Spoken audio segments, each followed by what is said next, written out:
Halo semuanya, jadi di video kali ini aku mau bikin Juno Wrap Up alias buku-buku apa saja yang sudah aku baca di sepanjang bulan Juni tahun 2021. Dan karena jumlahnya ada banyak, jadi langsung aja kita mulai. Tapi sebelumnya aku mau minta maaf kalau suaraku mungkin agak kecil. Tapi ya udah ada intinya kayak gitu dan langsung aja kita mulai. Buku pertama yang aku baca yaitu adalah The Rules of Being Highly Productive karyanya Deepak Gupta. Buku ini tuh bercerita atau istilahnya berisi, aduh nggak fokus. Intinya buku ini tuh berisi tentang produktivitas ya sesuai dengan namanya. Terus kemudian ada teori, terus ada implementasi ya. Pokoknya seperti buku-buku Deepak Gupta yang lainnya deh. Pokoknya ya nggak jauh-jauh dari itu dan enak banget bahasa Inggrisnya. Terus kemudian apa ya, intinya tuh kayak bener-bener bisa kita praktekkan gitu loh. Dan dia juga mengasih kayak tips-tips dari dia, atau pokoknya aku suka banget deh. Lagi-lagi aku suka banget dengan tulisannya di Pak Gupta yang jelas, gak bertele-tele dan selalu to the point dan mind blowing. Pokoknya ini buku rekomendasi dari aku. Kamu bisa baca buku ini di cara gratis. Waktu itu sih aku dapatnya gratis ya, tapi nggak tahu kalau sekarang bayar. Dan untuk ratingnya aku mau kasih rating 4 buat buku ini. Buku selanjutnya yang aku baca yaitu adalah Persona karyanya Fakrisina Amelia. Jadi ini tuh singkatnya ya, bercerita tentang anak siswi SMA yang bernama Azura, yang dia itu semacam mengalami jatuh cinta gitu deh. Ya biasalah ya, kayak novel-novel romance pada umumnya. Tapi dia itu makin bimbang ketika orang yang dia suka itu menghilang, dan apakah dia itu akan mau kembali kepada orang yang ia temui di masa lalu. Pokoknya seru abis. Konfliknya juga anti mainstream menurut aku, romansnya juga anti mainstream abis. Pokoknya yang bener-bener romance yang aku suka banget. Review lengkapnya aku udah pernah bikin di YouTube ya, kamu nanti bisa cek atau linknya aku taruh di description box di bawah. Dan karena saking sukanya, aku mau kasih rating nih 5 dari 5 bintang.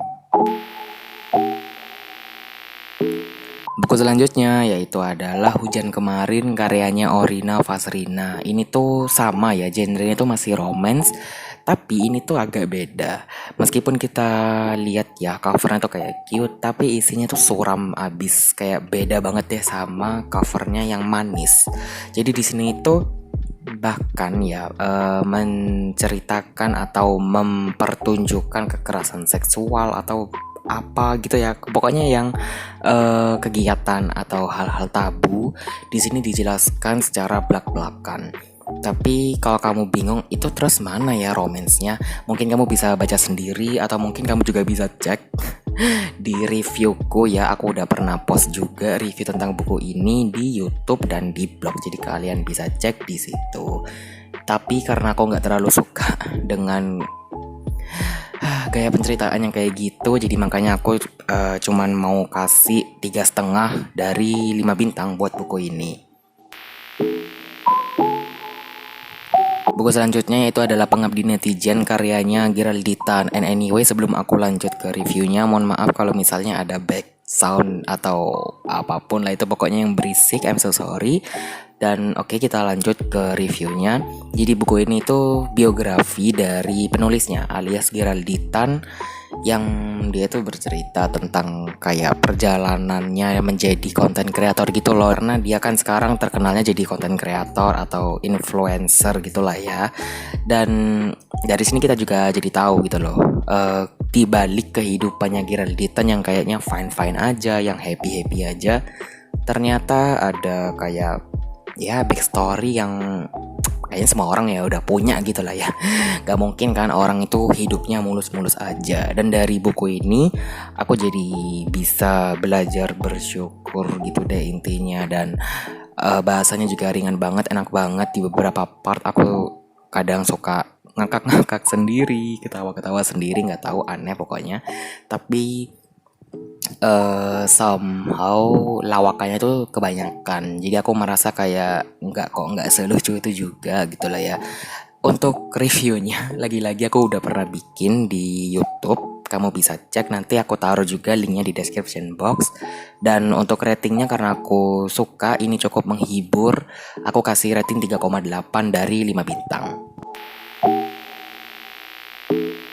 Oke, buku selanjutnya yaitu adalah buku non-fiksi lagi dan dari penulis yang sama kayak yang tadi, yaitu adalah Deepak Gupta lagi. Nah, ini tuh sesuai dengan judulnya Ideas and Origami, ini tuh memang berisi tentang ide-ide atau apalah gitu loh.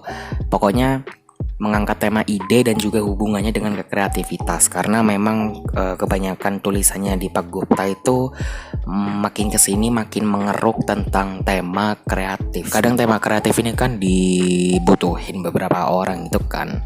Dan di sini penulis tuh menggunakan perumpamaan origami. Jadi kayak unik banget, dan jujur aku pada awalnya emang gak ngerti apaan origami. Dan kalau kamu juga gak ngerti, lebih baik kamu baca sendiri aja di Google Play Book, gratis. Dan ini tipis ya bukunya, mungkin kamu dalam satu kali duduk juga udah kelar. Intinya ya aku rekomendasikan buku ini buat kamu yang mungkin bergelut di dunia kreatif. Aku gak tahu, ini sok tahu aja, tapi karena menurutku kurang relate kali lah ya, jadi aku cuma bisa kasih 3,8 dari 5 bintang buat buku ini. Oke, lanjut. Sekarang yaitu adalah komik ya, bukan buku, yaitu adalah Blackbird yang ditulis oleh Sam Humphries. Nggak tahu kalau misalnya salah, mohon maaf. Jadi ini tuh bercerita tentang seorang cewek ya, yang di covernya itu yang namanya Nina.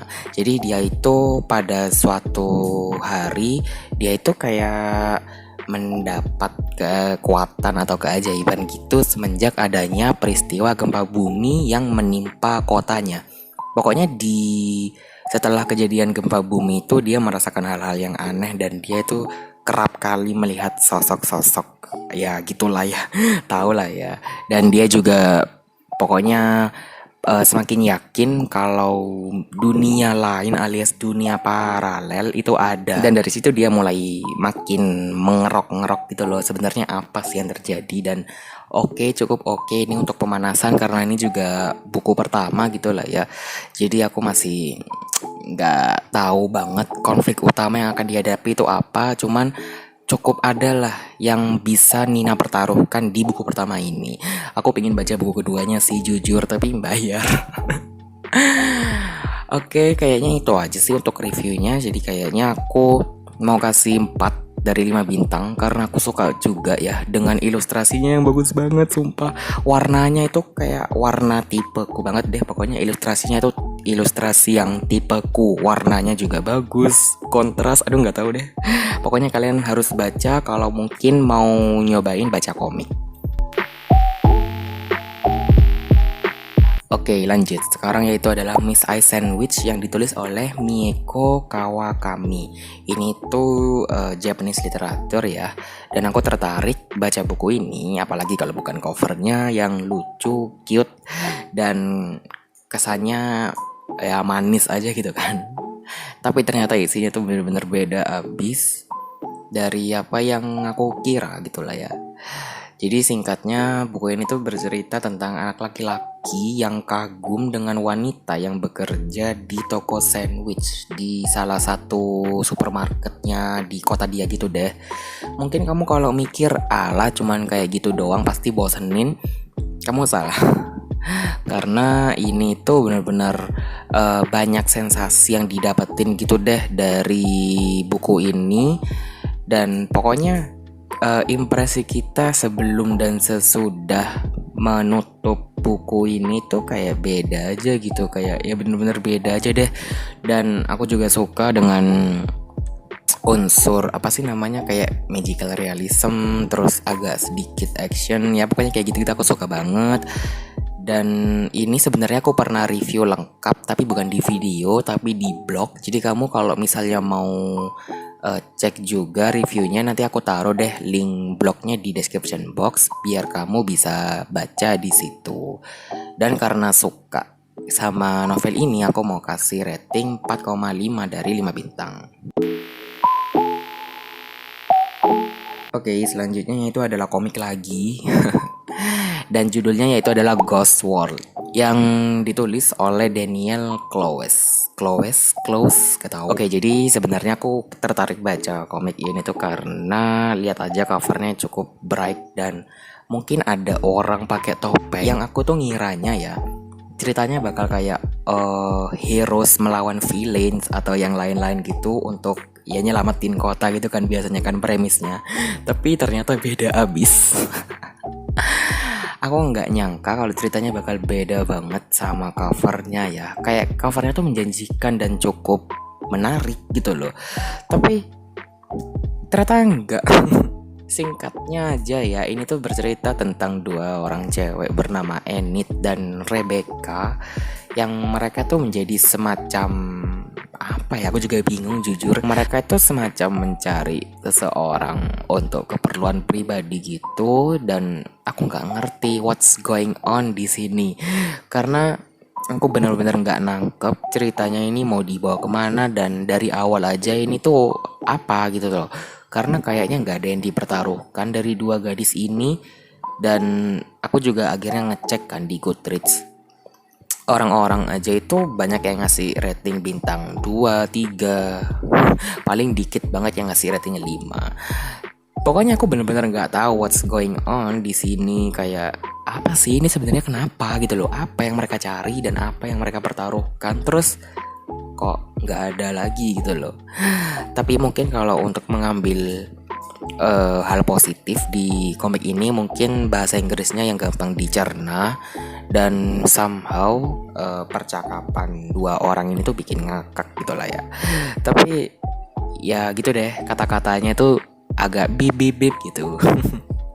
Dan karena alasan-alasan tersebut akhirnya aku cuma bisa kasih rating 2,8 dari 5 bintang buat komik ini. Oke, lanjut, sekarang itu novel lagi dan ini tuh sama ya, apa namanya, Japanese literature juga, yaitu adalah The Strange Library karyanya Haruki Murakami.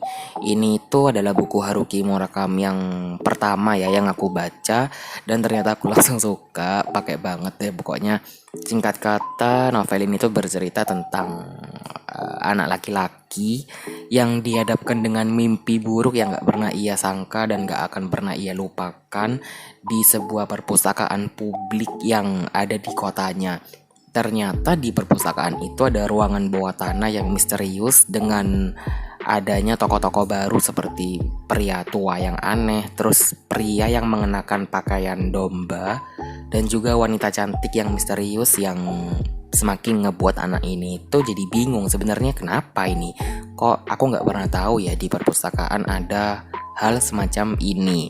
Dan karena ini genrenya magical realism, jadi makin ngebuat aku suka banget ya sama ceritanya. Dan untuk reviewnya sama ya kayak Miss I Sandwich, aku tuh ngepostnya di blog. Jadi kalau kamu mau cek bisa kunjungin aja ya di blogku, atau linknya udah aku taruh di description box. Jadi kalian gak usah nyari-nyari lagi. Dan untuk ratingnya aku mau kasih 4,5 dari 5 bintang. Oke, ini adalah buku terakhir yang aku baca, yaitu adalah The Turn of the Screw karyanya Henry James. Jadi ini tuh genrenya lebih ke klasik dan tema yang diangkat itu adalah horor. Dan pokoknya bagus deh, aku nggak nyangka jujur suka sama novel ini karena aku tuh kan bukan pembaca klasik yang bener-bener sampai banyak banget itu kan, jarang banget aku baca buku klasik apalagi yang temanya horor kayak gini. Dan aku pada awalnya tuh mikir kayak susah nih. Nah tapi karena justru kerumitannya itu yang ngebuat aku jadi makin menikmati cerita horor di sini. Karena jujur aku tuh bukan pecinta horor juga, karena ya takut gitu loh kebawa mimpi. Dan ternyata klasik dan horor kalau dijadiin satu itu sebuah hal yang unik menurut aku. Karena gaya penceritaan yang kayak gitu bikin aku jadi makin bisa meresapi lah horornya ini. Apalagi ini kan settingnya di rumah tua yang besar gitu kan. Dan ada hal yang harus dipertaruhkan oleh tokoh utama kita, which is guru pribadi dari keponakan orang terkenal gitu deh intinya. Dan dari situ dia mulai ngelihat hal-hal yang aneh, terus dia makin lama makin sadar kalau hal-hal yang dia lihat itu sebenarnya mengincar yang paling berharga di rumah itu. Pokoknya bagus abis, serem abis, cuma di sini ada kekurangannya. Dan kekurangannya ini aku nggak tahu ya ini bisa disebut spoiler apa enggak, tapi kayaknya aku menganggap ini spoiler jadi nggak akan aku kasih tahu. Cuman adalah kekurangannya kayak ya ada gitu loh, kayak sebel aja kenapa itu nggak di titik. Intinya kayak gitu. Dan mungkin kalau sempat aku akan bikin review khusus ya untuk buku ini di video-video selanjutnya, tapi aku nggak tahu kapan. Pokoknya kalian tungguin aja untuk review lengkapnya untuk buku ini. Dan pokoknya suka banget deh aku sama buku ini, dan surprisingly aku jadi menikmati karena ya enak aja gitu. Pokoknya karena hal-hal tersebut aku mau kasih rating 4 dari 5 bintang buat The Turn of the Screw.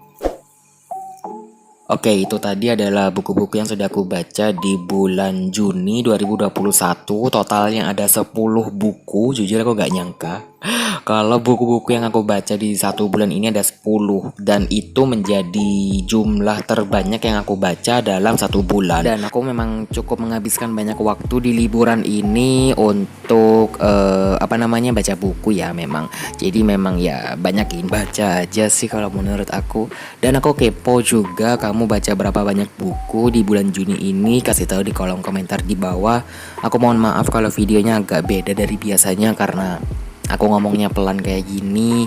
Dan ya udah, videonya kayaknya panjang juga, aku nggak ngerti, mohon maaf. Dan ya sudah, I'll see you on my next one. Bye.